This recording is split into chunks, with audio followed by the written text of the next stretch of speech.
जाजपुर जिला कालियापाणी अंचल में क्रोम नगर महोत्सव 2025 उद्घाटित हो जाइछि। समवाय हस्ततंत्र और बयनशिल्प मंत्री प्रदीप बड़ सामंत मुख्य अतिथि भाव जोगदे यहां उद्घाटन करिसेंति। आज महोत्सव उद्घाटन अवसर में विभिन्न कार्यक्रम आयोजन करा जायतिला।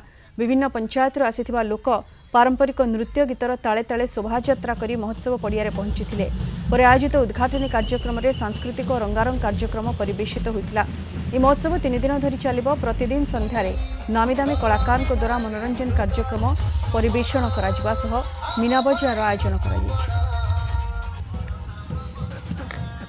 बहुत दिन पर भारतीय जनता पार्टी तरफ ये क्रोमनगर महोत्सव आयोजन करा जायछि। समस्ते आज उल्लसित उत्सर्षित जो महोत्सव को देखा उपभोग करने प्राय 10,000 ऊर्ध्व लोक हम ये उद्घाटनी उत्सव जोग देते। माराथन यात्रा आसी सामिल होते तेणु समस्त को धन्यवाद दूसरी। खाली अंचल विकास हेल्ले हम ना सांस्कृतिक कार्यक्रम हो समस्ते जानतु जे ये गोटे क्रोमनगर अच्छी एत लोक ये बसवास करुँच तेणु ये अंचलवासी ये गोटे शुभ मुहूर्त आनंदर दिन। ये दीर्घ 3 दिन का सांस्कृतिक कार्यक्रम अच्छी एटी जो मैंने अधिवासी अच्छा गोटे मनोरंजन कार्यक्रम अधिवासी गोटे कार्यक्रम करूँ।